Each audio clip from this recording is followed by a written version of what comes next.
రైతు సోదరులందరికీ నమస్తే. వెల్కమ్ టు మంచివాడు యూట్యూబ్ ఛానల్. ఈ వీడియోలో కనిపిస్తున్న ప్యూర్ ఒంగోలు గిత్త ఆంధ్రప్రదేశ్ రాష్ట్రం కృష్ణా జిల్లా బాపులపాడు మండలం బొమ్మలూరు కంద్రిక అనే గ్రామానికి చెందిన పామర్తి సాంబశివరావు గారు అనే రైతు సోదరుడి యొక్క గిత్త. సాంబశివరావు గారు ఈ గిత్తని అమ్మాలనుకుంటున్నారు. ధర 42,000 రూపాయలు చెప్తున్నారు. ధర తగ్గించే అవకాశాలు ఉన్నాయని చెప్పారు. ఈ దూడ పాలపళ్ళ దూడ, టైర్ లాగడం, అరక దున్నడం వంటి పనులు అలవాటు లేవని చెప్పారు. ఈ గిత్తని కొనుక్కోవాలనుకున్నవారు, అలానే ఈ గిత్త గురించి పూర్తి సమాచారం తెలుసుకోవాలనుకున్నవారు రైతు ఫోన్ నంబర్ స్క్రీన్ పైన డిస్ప్లే చేశాను, కాంటాక్ట్ అవ్వండి.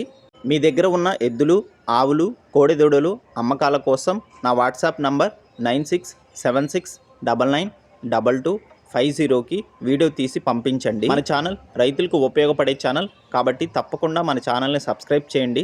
అలానే ప్రతి వీడియోని లైక్ చేయండి. ధన్యవాదాలు. గమనిక, వీరి ఊరు హనుమాన్ జంక్షన్ అనే టౌన్కి 6 కిలోమీటర్ల దూరంలో ఉంటుంది.